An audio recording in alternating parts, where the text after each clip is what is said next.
Good afternoon, everyone. I'm Michael Dower, the Chair of the County Planning Commission. Welcome to our September 8, 2022 regularly scheduled meeting. Can have the roll call, please. Director Long. Present. Mayor Bobst. Here. Mayor Brennan. Councilperson Conwell. Director Dever. Here. Mayor DeSico. Here. Mayor Gallagher. Here. Mayor Orcutt. Here. Mayor Prosick. Here. Mayor Sellers. Councilperson Simon. You have a quorum. Okay, thank you very much. Mr. Chair, if the minutes could reflect Councilwoman Simon and Councilwoman Conwell are on their way to the meeting, so they'll arrive late. Thank you. Sure. Okay, the next item on the agenda is comments from the public. Do we have any comments? Any No, we have no written comments. comments that came in? Or nobody in attendance that would like to? Okay. Okay, the next item on the agenda is the approval of the minutes of the July 14, 2022 meeting. I'm not sure if you've had an opportunity to review those minutes. Move to approve Gallagher. Second, Dever. Any further questions, comments? All those in favor say aye. Aye. Those opposed? That motion carried. Let's move right into the resolutions. Thank you. We've got two resolutions that we are seeking approval on today. Resolution number 220908A and 220908B. Our first resolution, 220908A, is Pepper Pike Community Survey. We have Rachel Novak with us today, AICP, one of our senior planners that will be presenting information to the board. Welcome, Rachel. Hello, everyone. Thank you for having me. So as Mary said, my name is Rachel Novak. I've only been in front of the board a couple of times, so I'm excited to be here again. Today, we are going to be talking about the Pepper Pike Community Survey. So just a little bit of the background. We were approached by the city of Pepper Pike to really kind of undertake this new community survey process to seek input from residents.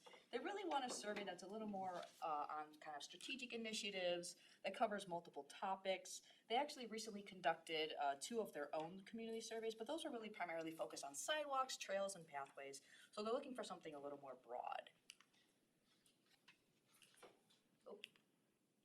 So generally what the process is going to look like, it'll include 3 overall phases. So the first one being drafting the survey questions. The survey will be online, so there will not be kind of a paper form mailed out to folks. It'll be solely online.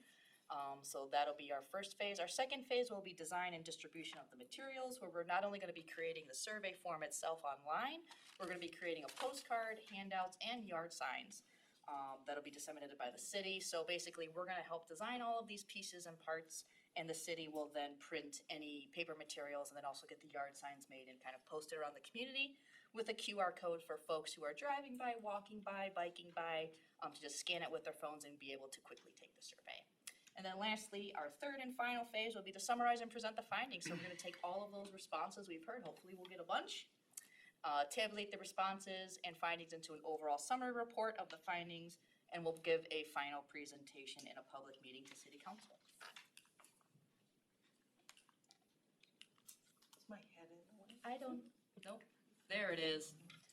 So what we're asking for today is for the approval of professional planning services agreement with the city of Pepper Pike for a contract to not exceed $9,000. Work is to be estimated to be complete by March 31st of 2023. So it's a pretty straightforward process, but I'm here for any questions from the board. Okay, does anybody have questions for Rachel? If I could just add a comment too. This has been, Mayor Bain and I spoke last year about potentially doing something, and then, holidays got in the way and was tabled. But this has been a really good process of the mayor reaching out to us with one of his council members, and then also the mayor and council forming a committee to discuss what kind of questions they'd like to ask and what the format should be. So it's really less of us dictating what it will be, but really collaborative effort with the mayor, council, and this committee. Absolutely, yeah. We've already had some great conversations with them, with the mayor, city administration, staff, and members of the survey review committee, which is a combination of folks. So council members are on there, residents are on there, city administration is on there. So it's going to be a really collaborative effort, and we're very excited to get things going. What are they hoping to learn from the survey? target strategic initiatives, potential future investments? Are they looking at like real estate developments, economic development? So they're definitely looking at, there's some infrastructure, type questions, we're really we're hoping to kick off the project with them, in a meeting, hopefully next week, the following week, to really kind of hammer down what those topics are going to be. But from past surveys we've done, of similar kind of cumulative type topics, we'll ask some general demographics questions, but also, community amenities and services, transportation, infrastructure. So they've already done 2 surveys on sidewalks, connectivity, trails, those sorts of things. So it might not be as focused on transportation and connectivity in general, but we've also asked questions about parks and recreation, so types of assets, programming, facilities, what's missing, how important are the types of programs to you? Is there anything missing? How's the quality of the various, amenities and assets throughout the community? But then also housing. So if we want to start getting more into the economic development side of things, we've also gone that route as well. And then obviously economic development and land use is kind of a much bigger category that we've included questions on. So we've had questions about the different types of policies and how residents do they agree with the types of programs the cities might have for incentives, and those sorts of things, but also costs. Are you able to find the type of home that you'd like to see? Are you able, we could ask different questions like that. So if you're able to find what you want, what would you like to see more in the community, in terms of housing? So really, we're gonna hammer those down with the first couple of meetings that we have with the survey review committee and city administration, but it'll be very targeted. Yeah, and I think our discussions with Mayor Bain too has been kind of like, what is the future of Pepper Pike? What do you like about it? What would you love to see that we don't have? So I mean, it really is getting kind of a vision for the future of Pepper Pike, so I think it'll be interesting. Mayor, would you see this, thank you, Chairman, would you see this as being a foundational document to a master plan? Are they working towards a master plan? Do they presently have a master plan? Potentially, there's always that opportunity for future work.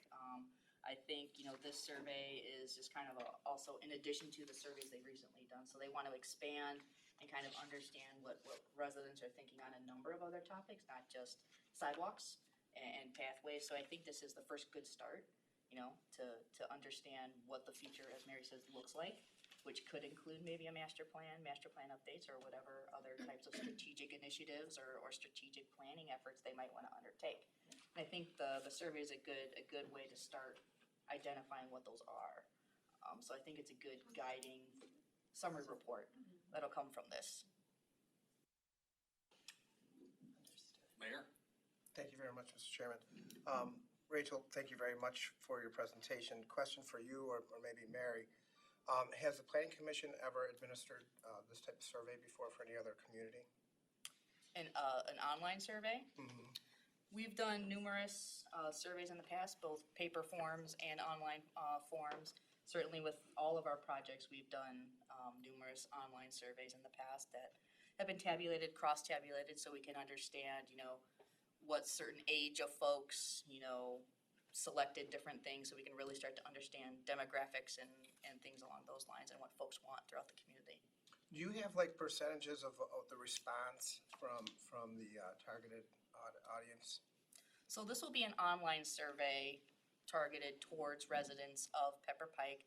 Certainly, we might get folks outside the community potentially taking this. It is online. There are ways that we can try to, limit that by asking, mandatory questions such as folks for their address, those sorts of things, so we can start to understand where folks are living and we can map all of those out. So I don't necessarily think it's a bad thing non-residents take the survey. It'll still give us an understanding of how maybe they're using services, maybe through Pepper Pike.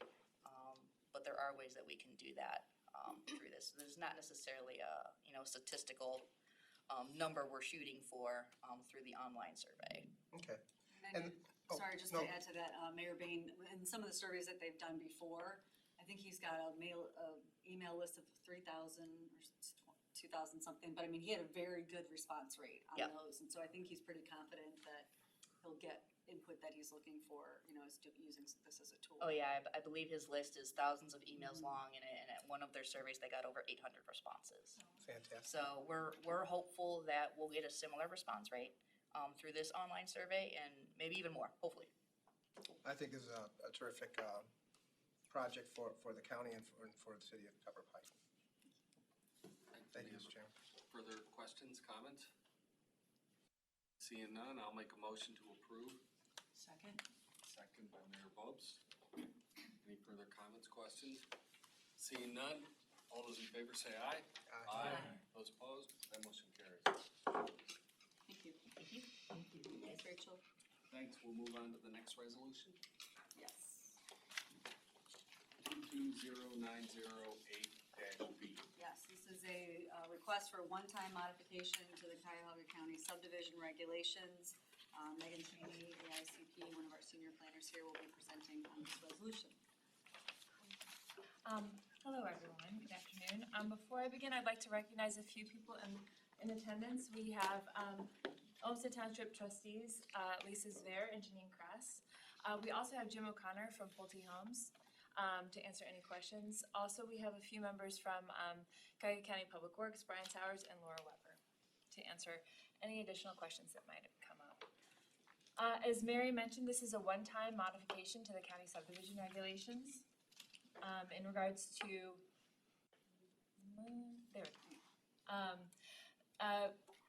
a subdivision that was passed several years ago. It received preliminary plan approval in 2020, and the first phase of this development received approval just this past February. Phase 1 is underway with homes being built and sold currently. This particular subdivision represents a partnership between Pulte Homes of Ohio and Valori Builders. Valori Builders is going to be developing phases 2 and 5 of the subdivision, Pulte Homes 1, 3, and 4. This particular modification is in regards to the phasing of the subdivision. I went into a little bit of history already. The issue now is that Pulte Homes, having received final plat approval of phase 1, is now ready to proceed in the development of phase 3 ahead of Valori's phase 2. The issue with that, before I do that, here's a phasing plan. It shows that phase 1 is a large chunk kind of right in the middle, and phase 2 is off to the east, with phase 3 being tucked right underneath phase 1.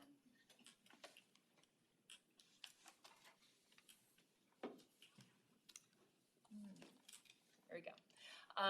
The issue at hand is that there is a regulation, a section in our regulations that stipulates that phase developments have to proceed in order of the sequentially numbered phasing plan that was adopted. That said, there is a provision in the regulations, section 108.5, that allows for modifications in the text and in the application of the regulations, so long as there are no detrimental impacts to the overall subdivision, the residents of the subdivision, and the broader community. And before I go on, I should mention that this development and all future construction within this development is held to our old regulations, the 2010 regulations.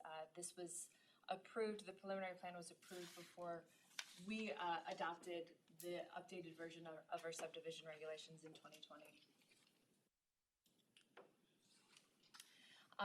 We solicited the opinion and review of all of the normal county reviewing agencies, Olmsted Township, and we found no adverse impacts to the health of the residents of the overall subdivision by allowing the phase 3 to go ahead of phase 2. However, there are a few things to consider that will be incorporated into the conditions if the commission approves the modification. One, there is another provision in our regulations, section 106.3A, that stipulates that single access subdivisions can have no more than 50 50 dwelling units total. Phase 1 represented 38 single family sublots. Phase 3 will be 28. So that will lead to the construction of 66 homes. There is one point of access that was constructed as part of phase 1. So the developer will need to ensure access, that second point of access is constructed prior to the final plat approval of phase 3, to make sure that there's plenty of egress, for the residents and for any safety concerns.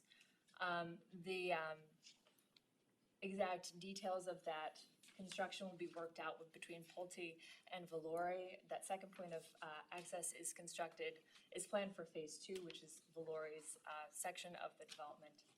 And we would also need written acknowledgement that the modification represents only a one-time modification to the regulations.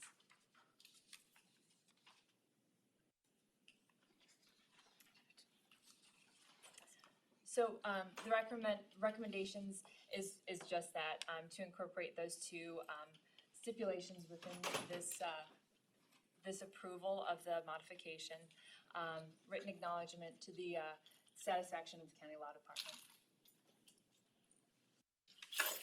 Are there any questions? At first, just in regards to the second access, is the thoughts it's coming in off John Road, or are you looking to punch through into Fitch Road? I think they would both just be on John. Both are planned and approved for John Road, so we would want to stick to that. Thank you. Questions from the committee?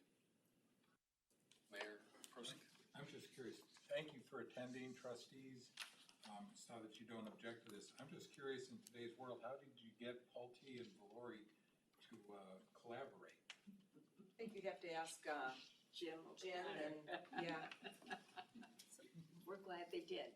Well, I understand, and again, my experience, we did a development years ago that the village actually owned the property, and we ended up with multiple builders. But in today's world, and we're all trying to collaborate and do things best we can, I think it's interesting. Has this been done before in Olmsted Township? It was in Woodgate Farms. I think we had 4 builders. Wow. I think there may have been more than Pembroke is another Pembroke, one. more than one, and I believe in Villages of Lakeside Lakeside, there were 2. yep. So it's been done before, because these, the other, especially Woodgate Farms, over 200 acres. That's why there were so many builders. This is a much smaller piece of property, but we're delighted with the collaboration. Thank you. Jim, if you wanted, I don't know if you wanted to say anything? Yes, Welcome to. about the collaboration. The collaboration is a great opportunity. So it's 136 total lots, and for Valori is a custom builder. And so that is a very large lot supply for custom, which we tend to go at a little bit slower pace. And so we purchased 99 parcel of land that contained 99 lots, and we will move at a much higher pace through that, so we're able to sustain that. So it creates the perfect balance, and then many customers will come in, they'll want a ready, set, go home, and they will purchase from us, or they will go and they can go talk to Tony, and if they wanted to go a custom route, which is a little more expensive, but I can shock you with some of the numbers that we've seen in the market today. Are you gonna poke your way into Brecksville with Valori or not? No, we were with Parkview in Brecksville. Yes. But I mean, the Sherwin-Williams property, the old VA, isn't that Valori? No, No? no. They just call it that. Yeah. Yeah, Valerie Acres. Oh, right, yes, yes. Yeah, no, but it's very customary for us to go into a subdivision with somebody that is more of a complement to us than a competitor. So you won't tend to see Pulte and Ryan together usually in the same community. Yep. As much as ourselves with a custom builder. But if you have any questions, I've taken the liberty to put together slides. I have, for example, the driveway, the alternative access, and really this is, it's a one-time provision of, I call it like a fire extinguisher provision in case of emergency, break glass. That allows us to jump phases sequentially. First, as Pulte Homes, we're a national builder. And so part of that is we're also a public builder, we're publicly traded, so we have specific rules regarding finance. And one of the rules would be, we're ready to start on phase 3, but if for some reason Tony Valori didn't start or wasn't performing up to the speed on phase two, we could be stranded. I would have invested $3 million in the ground and not be able to do anything with it, and I would be stuck in limbo and dependent on him. This creates a one-time exception for that to happen, and an approval to get the plat approved. You go through, it's the original plan. There are no changes whatsoever in the plan, and the parcel was, this is our model home that is up right now, a little bit of Frank Lloyd Wright Prairie style going on. And currently active marketing on site right now. Biggest thing obviously is interest rate buy downs. This is how the community fits into the neighborhood context, so you can see it in relation to its surroundings with the balance of the golf course parcel to the east of the site. This was the lot split plat that enabled Pulte to buy half and Valori to buy the other half. That was approved by this planning commission. So it's a unique situation where we own the land in the orange and Valori owns the land in the blue. We're kind of conjoined twins, if you will, and it's a unique situation. And the phasing, typically in a development, phases are successive. You can't get to phase three without first going to phase two, so it would be illogical to construct phase three before phase two. In this case, because they are separate and differentiated, phase three can stand on its own and function on its own very easily. And then the condition of the 38 lots. One thing we do as a builder, we do what's called hold-off lots. And so, for example, you see the model home, we have 7 lots held off that we don't build on those, so that when customers come in through the life of the community, they can see right into the model. So mathematically, that's only 31 lots that become available within the 50, so it's mathematically impossible to get to the 50 threshold with that number. So that's the walkthrough, and then this was the timeline. If Tony Valori would say he will beat us to the finish line, I'll say even if he gets there at the same time, if we start relatively close to the same time, we would anticipate coming before you in January and February for plat approval, as he would, or he could have been a month before you, or he would potentially not start development until November, at which time he would be looking to plat in May. And in that case, we would probably just delay for a month or so. And the only complication is if he hasn't started by January 1st, then that is when we would seek permission and work collaboratively with staff to satisfy all the conditions. It's kind of, as I describe it here, in case of emergency, break glass to handle the provision. So if and only if he hasn't started development and hasn't created pavement, we would immediately install that secondary entrance to provide that second means of egress, and then move forward with the plat. Okay, I appreciate it. Does anyone have any questions? Thank you. I really appreciate that. I know the trustees are here. I don't know if you have anything you'd like to add to it, or? I think the one thing that we'd like, I think both of us and also Trustee Alton would like to say the collaboration and communication has been just terrific. And that is very important to getting things done. I think Pulte's been very collaborative with our staff and county planning and public works.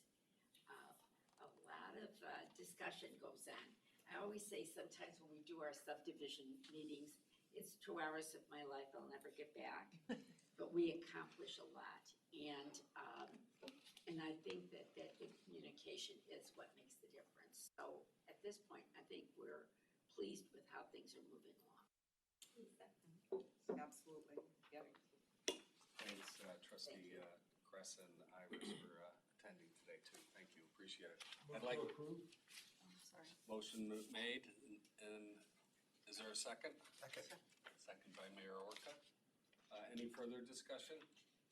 At the same time, I just want to recognize council members Simon and Conwell arrived. Thank you. So no further discussion on the meeting. Yeah.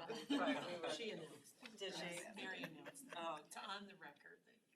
The Congresswoman's meeting, yeah. Okay. Any further discussion on the item? Seeing none, I'll make, all All those in favor say aye. Aye. Those opposed, that motion carries. Thank you. Thank you, Megan. again. Thank you, everyone, for coming. Okay, our next item is not a resolution. We are not seeking approval, but more for information.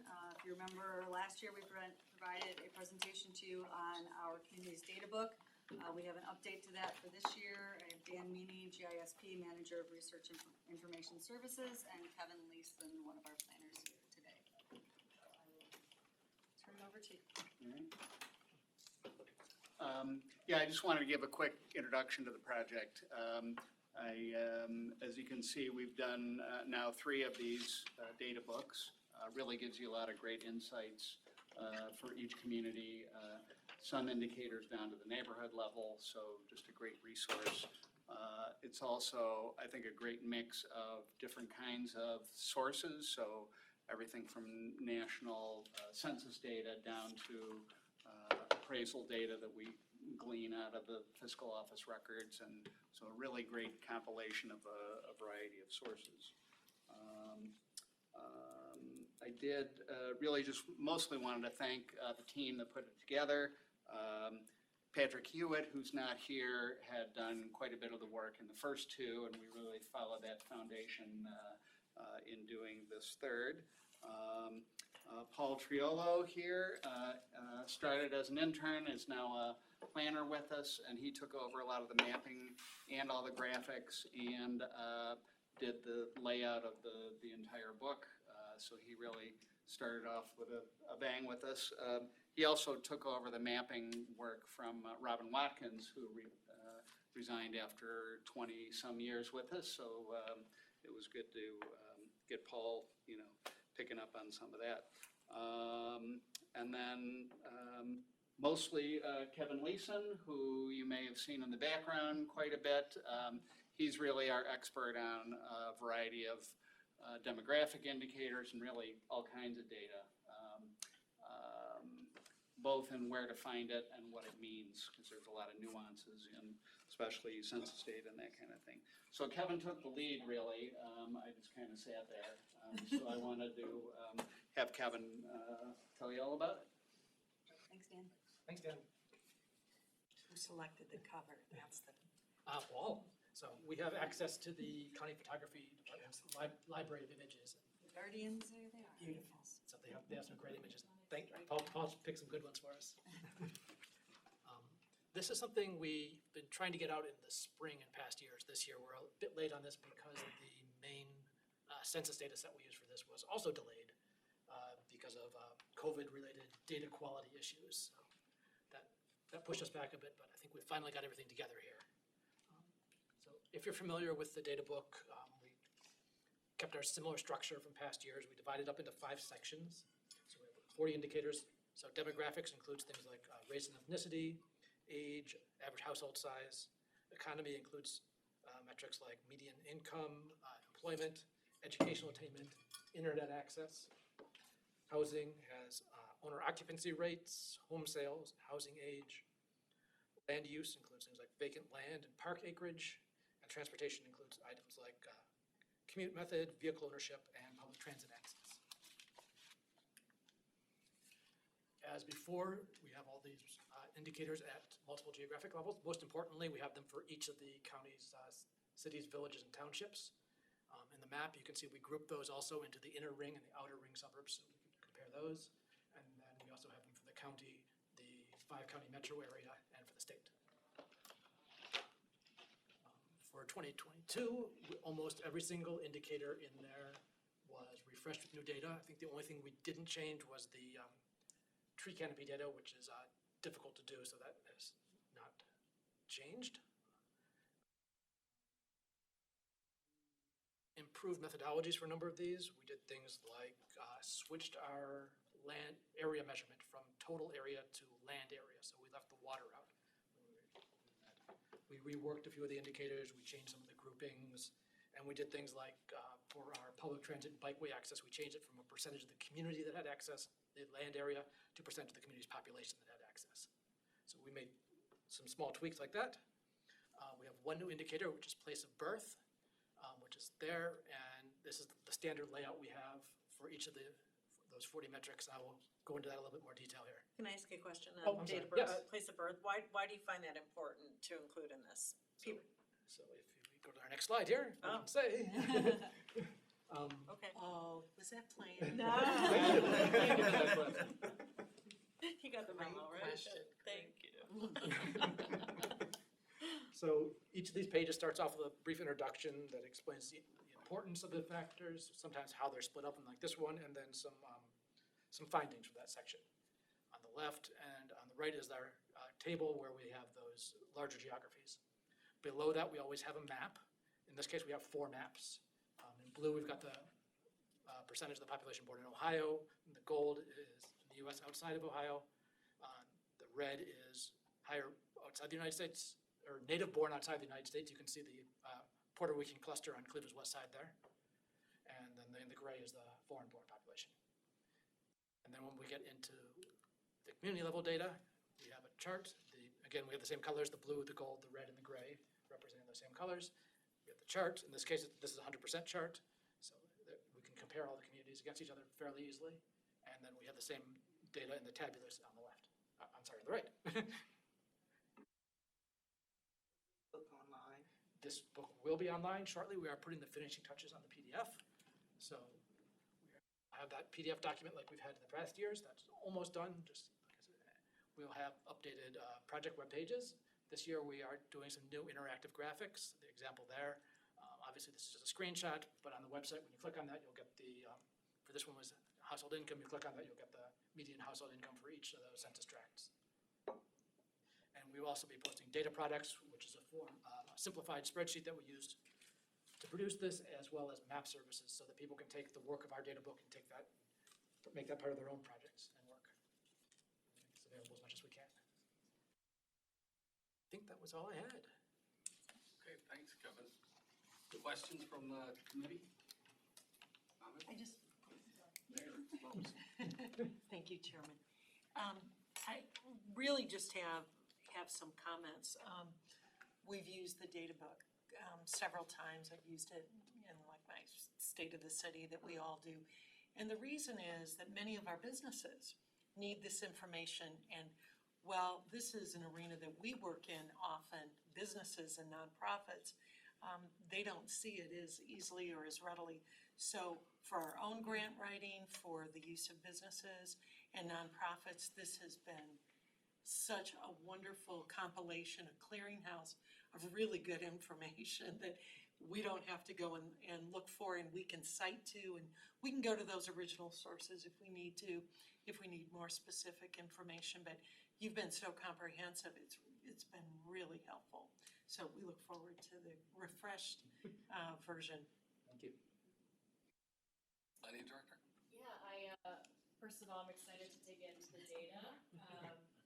I am wondering if there was anything you observed that is reversing any trends from prior years. I've noticed overall, and coming from the city of Cleveland, we continue to see sort of a birther sprawl and Right. specific to like economic wealth distribution. So I'm wondering if you're seeing any We did see some, trends that are so surprising. this is the first data book that incorporates any of the 2020 census data.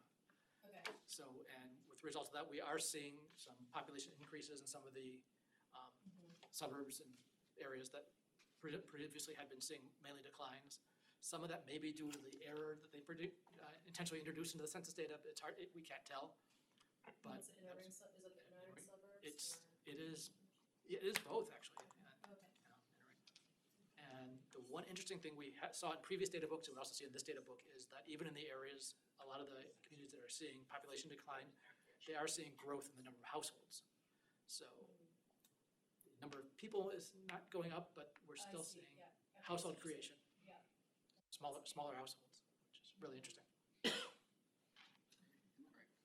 Councilwoman?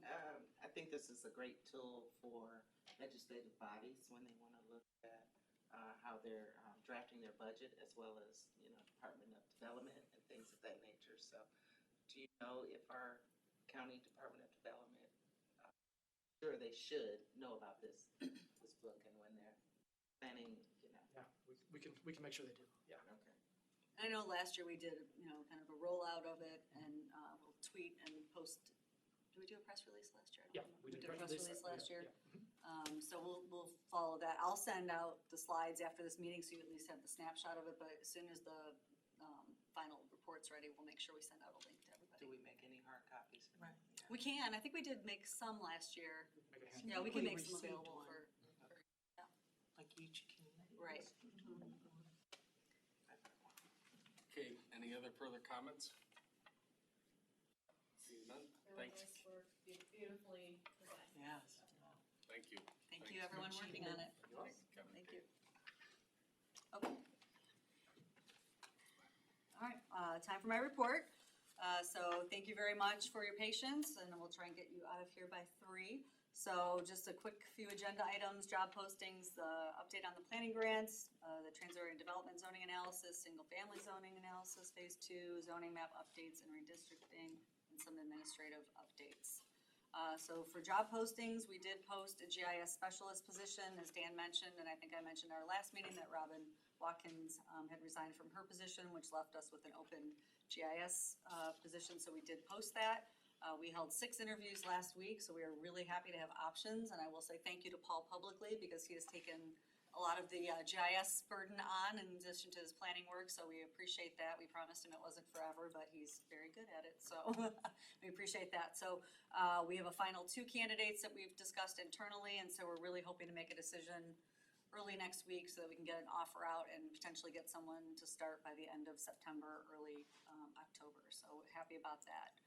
If you do remember earlier this year, we posted a senior planner position, and unfortunately, we didn't really get the candidates we'd hoped to get. So one of the requirements for that post is a AICP certification requirement.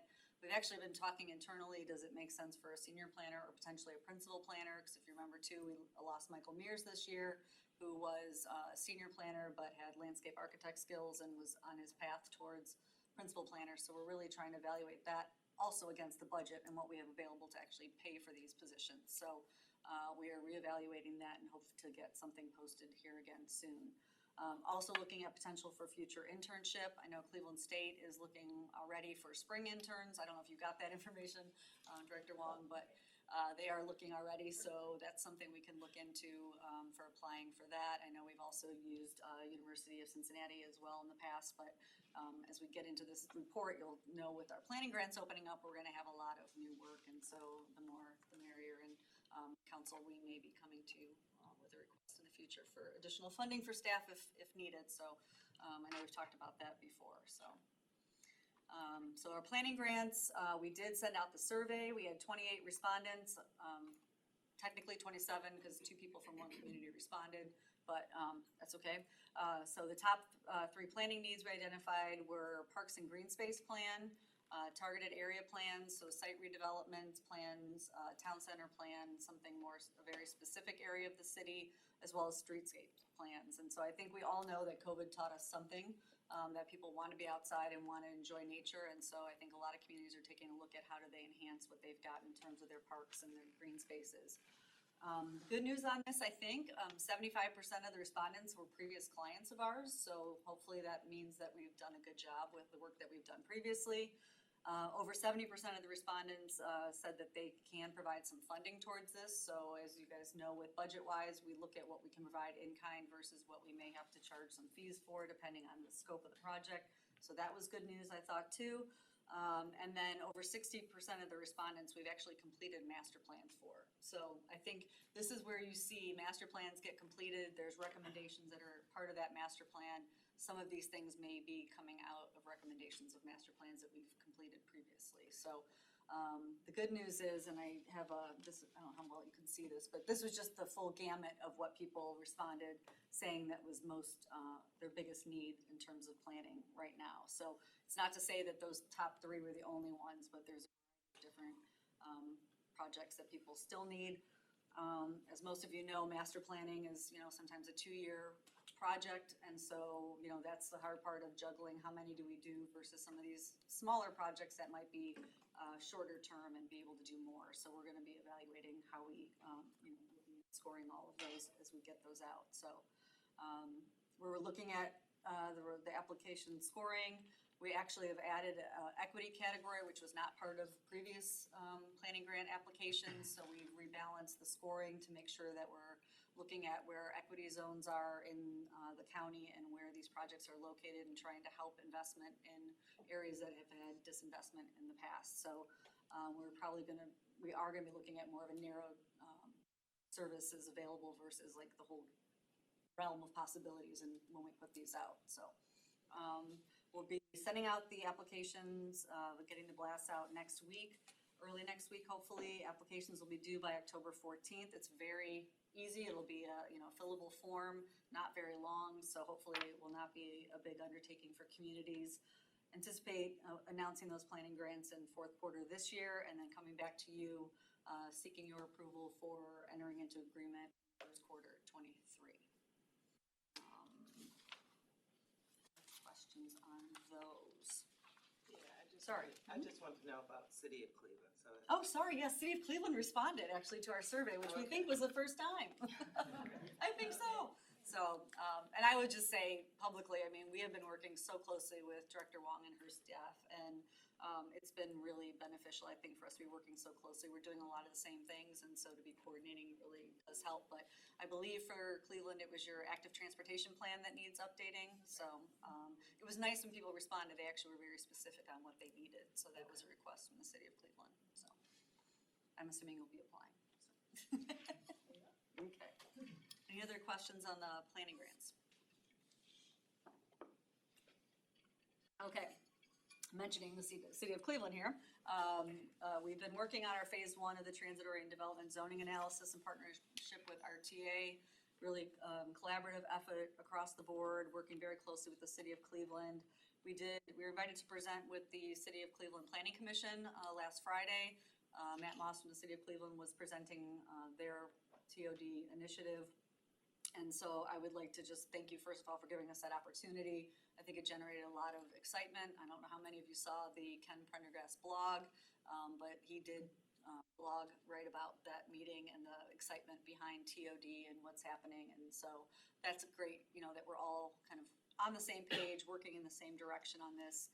And we did get I got a note from Steve Litt today, who was unfortunately out of town last week and missed the meeting, so he wants to talk about it. So I think this is where we see where we're not duplicating efforts. There really is true collaboration, and I know lessons that Cleveland has learned on some of their previous projects, work that they're going to continue to do that we can then apply across Cuyahoga County. And so I think this is really an exciting time for these discussions.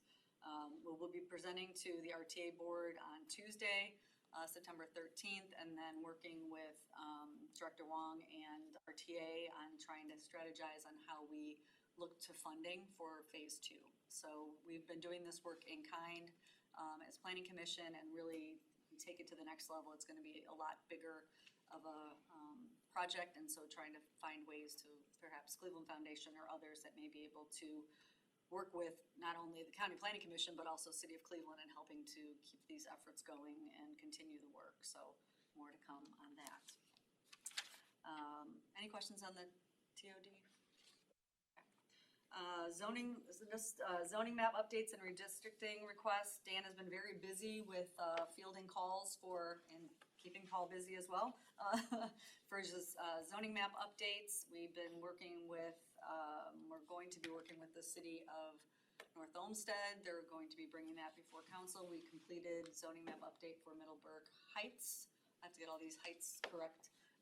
And then Dan has been fielding redistricting requests, which has to be done every 10 years. So we finished it for North Royalton, underway with Westlake, and just received a request from the city of Berea. So the nice thing about these is their revenues are, typically under $5,000, so we're not coming to you for approval for those, and they're very typically short time frame. So it's something that comes in, it's easily done in a couple months, and then it's put aside. And I think it really does, requests like these, we'll be able to continue doing those outside of the planning grants. So that way it just leaves us opportunity to stay busy with other things.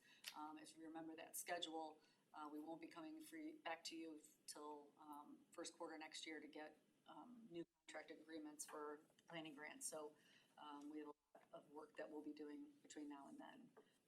Cuyahoga Greenway tours, they were a big success. I think anybody and everyone who was there and able to attend, we had a total of over 103 participants. I think I had Elaine's notes, 6 state elected officials, countless mayors, our 2 county commissioners we had present there. There was a really good article on cleveland.com. I think there was also one in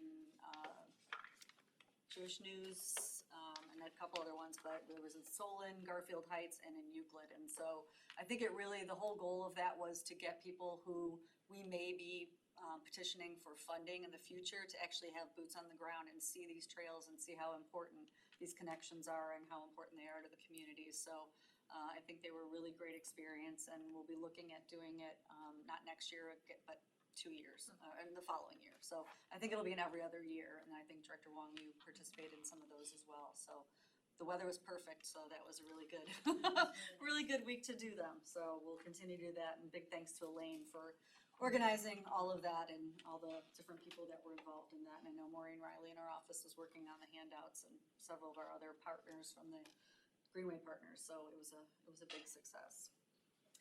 And then just a few administrative updates. I know I've talked to you before about this, but, I've been here now, going on 2 years almost, so over 1.5 years already. Time's flying by, but really, given all the work that we did last year on new policies and procedures, we're going to have to update our policy and procedure manual. And so Annette, thank you very much. She's been doing a yeoman's job of taking a look at what the county employee handbook looks like and all the amendments that have been made to that since we've made amendments to ours. And we reference a lot of times back to the county employee handbook. So she's been going in and adding text that we didn't have that is in theirs. We've been talking with legal on what do we have to include versus what we don't, since it is our own, but making sure our references make sense and that we're including the right language that we need to. So continue to keep law busy, so. We also need to update our bylaws. If you remember last year when we had a lot of things being changed and seats and things, and there was questions on how the seats are appointed and things that now need to be updated. So we'll be looking to update our bylaws, as well as our compensation policy. So we did introduce a new annual review tool this year, and so our compensation policy right now does not mirror that, so we need to update that language so that they're consistent between the 2 documents. So a lot of the background things that need to happen, but they're important to take care of. So we're also working internally on formalizing a lot of processes. I mean, as this agency, there's been a lot of people in my chair, and so a lot of times things have started and not been complete, and so we're really trying to say, there has to be a process that everyone follows for contract routing internally, both external contracts and internal. There was a draft form that was, done in 2020, but it's since kind of fallen off, and I think we just need to get back to making sure we're following processes, as well as project closeouts. We have a lot of projects right now that are about to close, and I remember sharing that kind of chart with you of where we were on projects, and we've got Middleburg Heights is nearing completion, Garfield Heights is nearing completion. Rachel's gonna have some availability, which is fantastic. Maple Heights, we presented last night to council, and so that is wrapping up. Brooklyn Heights, we're nearing the end of that as well. I know I'm forgetting something up. East Cleveland Parks and Green Space Plan, we presented to the Executive Committee of Council last week, so a lot of these are rounding, third and heading home, and so there used to be a project closeout process that we followed, and that's also kind of not been as formalized. So really trying to make sure we're following the communication with the community, that it's closed, our project records closed, and that handles all of our record retention policies. And so thinking of what do we need to hold on to, what needs to be held on to for 5 years. There's a lot of these things that are just formalized processes that we want to make sure we are paying attention to. So we'll be looking at those processes don't need board approval, but that's just internal. And then also finally, board terms. We've got Mayor Bopes and Mayor DeSicco. Your term is up at the end of December. We'd obviously love you to stay on, but just wanted to plant that seed so before we get to the end of the year, since it's already September, that those 2 seats term ends this December. So I just all of a sudden looked at the calendar and I'm like, wow, this is gonna, we're gonna be there soon. So anyway. Yes. Or start begging you to stay. So that process will start with the current county executive? So that That organizational meeting will be, Meeting. January, No, or, I would think so. I don't know. No. I get, I would think that. we that's- could. And it's going to The be the next. next. I think, because our organizational meeting is next year, so. The term ends in December, right? Right. So I'm not sure we can, I don't know. Right, okay. I don't I know. just Is it wondered. But Well, I thought I know I I'd forgot. introduce it today, because all of a sudden it's gonna be October. Something to remember. Yeah, Yeah, just something to put on the remember, radar, think so. about, thanks. Yeah, Thank you. the last meeting would be probably the first or second week of December that council would. Kind of break. Well, Right. We need an appointment first. Right. Yeah. Just So, letting you know I if just you need figured, to- since I looked at the calendar and thought, this might be something we just need to keep on our radar, so. Oh, and how could I forget the other project, close to being complete, is Rocky River zoning. I was a So, little I'm concerned. sorry, I was like, I had my notes on the wrong concerned that you page, didn't yes. mention us, like, oh no. No, It's gonna so- take longer than I thought. We don't wanna say goodbye, no. So we, so that one is, taking longer than we anticipated, and, but I know everyone's working hard to wrap that up for you, so that it will be also, nearing completion, so. That's it, that's my report. Okay, Mary, very thorough, thank you very much. Any questions of the executive director? Oh, good job, thank you. 2 Thank you. years, Excellent. yeah. Went Mary, fast. through everything else, doing master plans through pandemic, Zoom, phone calls. I mean, your staff should be very complimented for the way they maneuvered through that. I would agree. And I anticipate having a public meeting here very soon and a resolution to adopt our master plan.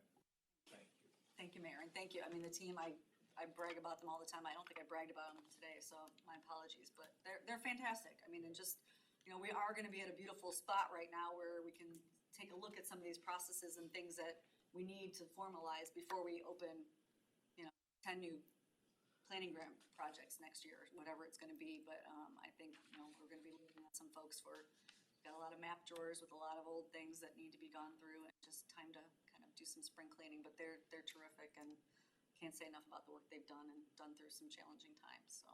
I will Thank say, yeah, thanks. There is a demand out there for planning. The communities that I represent requested ARPA dollars for parks and those types of Mhm. things that really they don't have the funding for, Yeah. but that there's such a huge need. So some of those dollars, we're able to, support Yeah. communities with those kinds of plans. So it's That's good. really good work that I think just we need to do more, Yes. obviously. Yeah. But some gaps were filled Thank you. in District 11. Yes, well, thank you I know communities have We been very can't thank you grateful. enough as Yes, communities for yes. Our slush the funds. very nimble, no, Sorry. the very effective and nimble way you have disseminated those dollars and assisted our mean, communities. There's, We are very thank you, appreciative thank you. beyond critical projects, so. And especially council people coming, when I sat and saw the Euclid City Council, I know what the needs are Oh, and yeah. how desperate when the local government funds were cut, how, in need the communities are of basic things. And to do a plan is a little bit more than that, but it means a lot, it goes a long way. So, Advances some critical Exactly, projects throughout the exactly. county. Mayor So- Gallagher? You mentioned the CSU internship program. I want to publicly Oh, yes. acknowledge I have a CSU intern that worked for us over the summer, Erica. She hails from California, so I am wow. actively trying to recruit her to want to stay here after her last year at CSU. Very good. Hi. Well, hopefully you found this interesting. Yeah. If you have any more interesting planning, please peruse our website. There's a lot of great project work on there. Okay. California to Cleveland, Yeah. that's a question. She- That's a story, right? She has a very interesting perspective about a bunch of things, Okay. so. I think a lot of good things to say about Cleveland and the area. Okay, Okay. thank you, Mary, again, and Yes. to your team. Next item on the agenda is old business. Do we have any old business? No. Nope. New business? Seeing none?